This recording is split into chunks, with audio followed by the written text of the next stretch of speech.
നോക്കാം. നമ്മൾ ഇന്നലെ ഒരു 11 സ്റ്റെപ്പ് ഇട്ടുണ്ടായിരുന്നു. തിരുവാതിരപ്പള്ളിയുടെ സ്റ്റെപ്പൊന്നല്ല കേട്ടോ. ITR എങ്ങനെയാണ് ഇലക്ട്രോണിക്കലി ഫയൽ ചെയ്യാന്നുള്ളതിൻ്റെ ഒരു 11 സ്റ്റെപ്പ്. അതിൽ നമുക്ക് ലാസ്റ്റ് 11ാമത്തെ സ്റ്റെപ്പ് പറഞ്ഞത് 4 അല്ലേ, FOR 4 ഈ വെരിഫിക്കേഷൻ ഓപ്ഷനാണ്. ആ വെരിഫിക്കേഷൻ ഓപ്ഷനാണ് ഈ വെരിഫൈ ദ റിട്ടേൺ എന്ന് നോക്കാം. Already have an EVC to verify the return. Do not have an EVC and I would like to generate. EVC to verify my return. I would like to generate Aadhaar OTP to verify my return. I would like to send ITR 5. I would verify later. If the return is not uploaded with a DSC or EVC, on successful upload of e-return, an ITR 5 form will be generated. ITR 5 form generate ചെയ്യേണ്ടി വരും. നമ്മൾ DSC അല്ലെങ്കിൽ EVC ഒന്നും നോക്കിയിട്ട് successful ആയിട്ട് upload ചെയ്യാൻ പറ്റിയില്ല എങ്കിൽ ഫോം 5ലേക്ക് പോകേണ്ടി വരും. ഇതിൽ പറയണത് ഇലക്ട്രോണിക് സിറ്റി പോസ്റ്റ് ഓഫീസ് ബാംഗ്ലൂർ അവരുടെ code ordinary post or speed post അങ്ങനെ നമുക്ക് വേണമെങ്കിൽ പോസ്റ്റ് വഴി അതൊക്കെ എടുത്ത് അപ്ലോഡ് ചെയ്തിട്ട് ഫോം എന്താ പറയുന്നത് അപ്ലിക്കേഷൻ നമുക്കൊരു പ്രിന്റഡ് നോട്ട്സ് വരും. അതൊരു പ്രിന്റഡ് അത് നമ്മൾ സൈൻ ചെയ്ത് കൊടുത്തു കഴിഞ്ഞാൽ അതെന്ത് ചെയ്യുന്ന പറയുന്നത് ഇൻകം ടാക്സ് ഡിപ്പാർട്ട്മെന്റിലേക്ക് നമുക്ക് ഒന്നുകിൽ സ്പീഡ് പോസ്റ്റ് വഴി സെൻഡ് ചെയ്യാം, അല്ലെങ്കിൽ പിന്നെ ഇലക്ട്രോണിക്കലായിട്ട് തന്നെ ചെയ്യാം കേട്ടോ. On receipts of the ITR 5 at CPC, the return will be further processed and the assessee will be notified accordingly. Check the emails on this notification. ഇമെയിലൊക്കെ നോക്കണം കേട്ടോ. ഇടയ്ക്കിടയ്ക്ക് അവർ ഓരോ ഇൻഫർമേഷനൊക്കെ വിടും. ഇനിയിപ്പോൾ ചിലപ്പോൾ നമ്മൾ എന്തെങ്കിലും സബ്മിറ്റ് ചെയ്യാനോ അല്ലെങ്കിൽ എന്തെങ്കിലും ഡിഡക്റ്റ് ചെയ്യാനോ എന്തെങ്കിലും എന്താ പറയുന്നത് വല്ല എററൊക്കെ ഉണ്ടെങ്കിൽ അതൊക്കെ നോക്കണം. അവർ ഇടയ്ക്കിടയ്ക്ക് നമുക്ക് ഓരോ ഇൻഫർമേഷൻ തന്നുകൊണ്ടിരിക്കും. ഇനി prepare and submit ITR 1 ITR 4S online എങ്ങനെയാണ് പ്രിപ്പയർ ചെയ്യാൻ നോക്കാം. പ്രിപ്പയർ ആൻഡ് സബ്മിറ്റ് കേട്ടോ. Tax payer has the option of submitting ITR 1 ITR 4S by way of uploading XML or by online submission. XML ഒക്കെ ഞാൻ ഇന്നലെ പറഞ്ഞിട്ടുണ്ട് കേട്ടോ.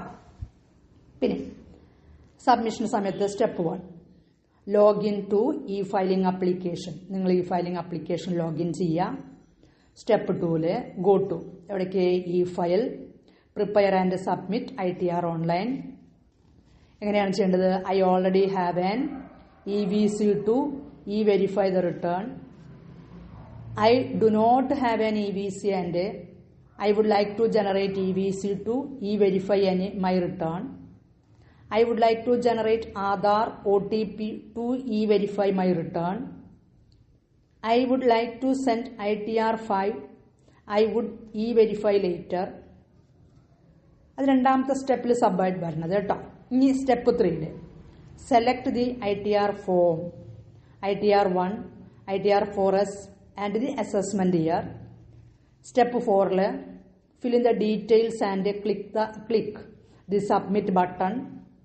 Step 5 on successful submission the return can be verified electronically.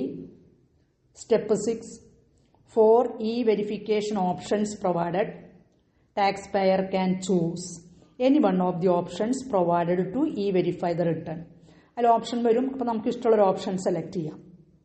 To upload income tax form other than income tax returns by tax professional. Tax പ്രൊഫഷണലൊക്കെ ചെയ്യുന്നത് to upload income tax form കേട്ടോ, other than income tax. Step 1 go to download section and select applicable income tax form of the relevant assessment year. ഏത് income tax ഫോമാണ് വേണ്ടത് വെച്ചെങ്കിൽ relevant assessment ഇയറിലൊക്കെ നമ്മൾ click ചെയ്തെടുക്കും. Or login to e filing applications and go to downloads. Download forms and select applicable income tax form of the relevant assessment year. Then step 2 download the Excel utility of the income tax form. Step 3 fill the Excel utility and validate. Step 3, fill the Excel utility. Step 3 ആണ് ഞാൻ പറഞ്ഞത്. Step 4, generate an XML file and save in desired path.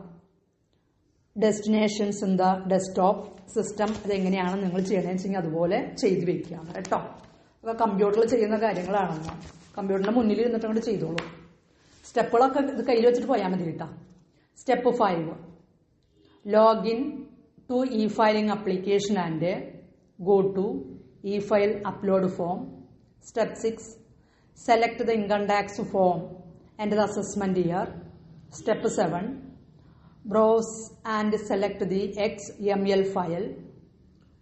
Step 8, upload DSC digital signature certificate. അതും ഇന്നലെ പറഞ്ഞിട്ടുണ്ട് ഞാൻ കഴിഞ്ഞ ക്ലാസ്സിൽ. Step 9, click submit.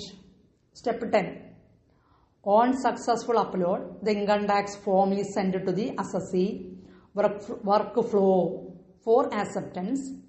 Step 11, assessee should log in to e-filing application, go to work list and accept, reject the income tax form. Step 12, on approval, the form is successfully submitted with the e-filing application. No further action is required. Step 13, if rejected, reject ചെയ്യുകയാണെങ്കിൽ നമ്മൾ ചെയ്തൊന്നും ശരിയായില്ല, reject ആണെങ്കിൽ tax professional can prepare and e filing the income tax form again. വീണ്ടും ആദ്യം ഇതൊക്കെ ചെയ്യണം.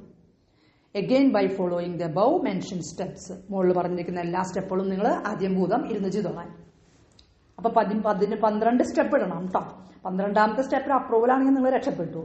Approval അല്ലെങ്കിൽ അത് റിജക്റ്റ് ചെയ്യുകയാണെങ്കിൽ നിങ്ങൾ ഈ സ്റ്റെപ്പൊക്കെ വീണ്ടും പഠിക്കണം.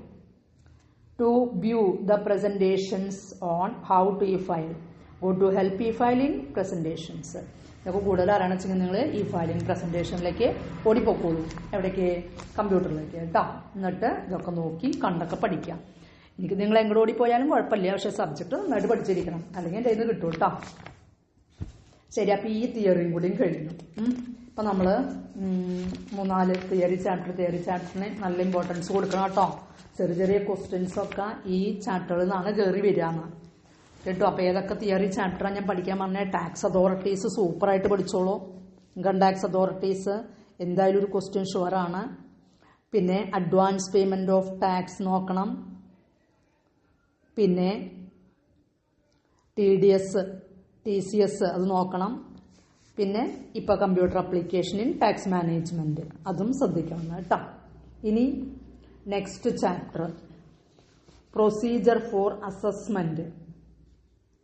എന്താണ് അസസ്മെൻറ്റിൻ്റെ പ്രൊസീജിയർ എന്ന് ജസ്റ്റ് ഒന്ന് പറയുന്നുള്ളൂ. അടുത്ത ക്ലാസ്സിൽ തുടങ്ങുന്നുള്ളൂ കേട്ടോ. ഒരു ഫ്രഷ് ചാപ്റ്ററായിട്ട് അടുത്ത ക്ലാസ്സിൽ തുടങ്ങാം. ഈ ചാപ്റ്റർ ഇന്ന് പറഞ്ഞ കണ്ടന്റ് വളരെ കുറച്ചായ കാരണം കൊണ്ടാണ് ഇത് ഞാൻ കൂട്ടിയെടുത്ത് വയ്ക്കണേ കേട്ടോ. Procedure for assessment. Each and every person is required to submit their particulars of income for a particular accounting period to the income tax office area in prescribed form or through e-filing. ഓരോ വ്യക്തി, അതായത് tax അടയ്ക്കാൻ liable ആയിട്ടുള്ള ഓരോ വ്യക്തിയും എന്ത് ചെയ്യണമെന്നാണ് പറയണത്? അവരുടെ പ്രീവിയസ് ഇയറിലത്തെ ഇൻകത്തുമ്മേ എന്ത് ചെയ്യണം? കറണ്ട് ഇയറിൽ ടാക്സ് പേ ചെയ്തിരിക്കണം. അതെങ്ങനെയായിരിക്കും എന്നാ പറയുന്നത്? Income four A particular accounting period. അത് പറയും. ഒരു പെർട്ടിക്കുലർ അക്കൗണ്ടിങ് പീരീഡ് എന്ന് വെച്ചാൽ 1 ഏപ്രിൽ തൊട്ട് 31 മാർച്ച് വരെയുള്ള ഒരു 12 മാസം. അവിടെ എന്താ പറയുന്നത്? Period to the income tax officer of his area. അത് നമ്മളുടെ ഏരിയയിൽ ആരാണോ ഇൻകം ടാക്സ് ഓഫീസറെങ്കിൽ പ്രിസ്ക്രൈബ്ഡ് ഫോമിൽ ത്രൂ ഇ ഫയലിങ്ങിൽ കൂടെ ഫയലിംഗ് കമ്പ്യൂട്ടർ വഴി നമുക്ക് ടാക്സ് റിട്ടേൺ ഫയൽ ചെയ്യാം. Prescribed form is termed as return of income. Prescribed form എന്ന് പറഞ്ഞാൽ ഇൻകം ടാക്സ് റിട്ടേൺ ഫയൽ ചെയ്യുമ്പോൾ പ്രിസ്ക്രൈബ്ഡ് ഫോർമാറ്റ് ഉണ്ട്. നിങ്ങളോട് നോട്ട് എഴുതി കൊണ്ടുവരാനോ പ്രോബ്ലം പകർത്താനൊക്കെ ഇപ്പോൾ 2 പ്രോബ്ലം ചെയ്തിട്ട് വരും എന്ന് പറഞ്ഞാൽ നിങ്ങൾ അവിടെ നിന്ന് 5-6 പേജൊക്കെ കയറിക്കൊണ്ടിരില്ലേ? ഇപ്പം ട്യൂഷൻ എടുക്കുന്ന കുട്ടികളൊക്കെ ആണെങ്കിൽ നിങ്ങൾ ടീച്ചർമാരാണല്ലോ, പിള്ളേരെ ബുക്കിൽ നിന്നൊക്കെ വലിച്ചു കയറും അല്ലേ? അങ്ങനെയല്ലേ കൊണ്ടുവരാറ്? അതുപോലെയല്ല, പ്രിസ്ക്രൈബ്ഡ് ഫോം ഉണ്ട് കേട്ടോ. ആ ഫോമിലായിരിക്കണം റിട്ടേൺ ഫയൽ ചെയ്യേണ്ടത്. The filing of income tax return is the first step towards assessment procedure. Assessment പ്രൊസീജിയറിൽ ഫസ്റ്റ് സ്റ്റെപ്പ് ഇതും സ്റ്റെപ്പ് ഇട്ട് കളിക്കലാണ് കേട്ടോ. അങ്ങനെ കുറേ സ്റ്റെപ്പൊന്നും വരുന്നില്ല കേട്ടോ, ഞാനിങ്ങനെ വെറുതെ പറഞ്ഞത് മാത്രം. സ്റ്റെപ്പുകളൊന്നുമില്ല, സ്റ്റെപ്പ് അവിടെ മാത്രമേ ഉള്ളൂ. എന്താ പറയുന്നത്, ഫസ്റ്റ് സ്റ്റെപ്പ് അസസ്മെന്റ് പ്രൊസീജിയറിന്റെ ആദ്യത്തെ സ്റ്റെപ്പാണ്, ആദ്യത്തെ കാൽവെപ്പാണ് എന്തെന്ന് പറയുന്നത്, ഇൻകം ടാക്സ് റിട്ടേൺസ് കേട്ടോ. Income tax return. ഓക്കെ, ഇനി ഫയലിംഗ് ഓഫ് റിട്ടേൺ, എങ്ങനെയാണ് റിട്ടേൺ ഫയൽ ചെയ്യാമെന്ന് നോക്കാം. അത് ഞാൻ അടുത്ത ക്ലാസ്സിലേ പറയുന്നുള്ളൂ, ഞാൻ ജസ്റ്റ് ഒന്ന് തുടങ്ങി വെച്ചെന്ന് മാത്രം. ഇത് ഇത്തിരി വലിയ ചാപ്റ്ററാണ്, അത്ര വലുതെന്ന് വെച്ചാൽ അങ്ങനെ ഇല്ല കേട്ടോ ഉദ്ദേശിക്കുന്നത്. ഞാനതിന് കുറേശ്ശെ എടുക്കണുള്ളൂ. ക്ലാസ്സിലൊക്കെ നിന്നെടുക്കുകയാണെങ്കിൽ 2 മണിക്കൂർ ക്ലാസ്സുകളിലൊക്കെ, പിന്നെ അപ്പം നമ്മൾ ക്ലാസ്സിലൊക്കെ ആകുമ്പോൾ കുറേ എക്സാമ്പിൾ പറയും, പിന്നെ ഞാൻ നിങ്ങളെ കുറേ ചിറ്റൊക്കെ പറഞ്ഞിട്ടെങ്കിലും എടുക്കാറ്. ഇതിപ്പോൾ അത് പറ്റില്ലല്ലോ, ചീറ്റൊന്നും പറയാൻ പറ്റില്ല. അതാണ് എൻ്റെ ഏറ്റവും വലിയ വിഷമം. പിള്ളേരെ 4 ചീത്ത പറഞ്ഞാലേക്ക് എനിക്കൊരു സമാധാനമുള്ളൂ. പിള്ളേർ പഠിക്കണ്ടോ എന്നൊക്കെ നോക്കി. ഓക്കെ, അപ്പോൾ നോക്കി വെച്ചോളൂ കേട്ടോ.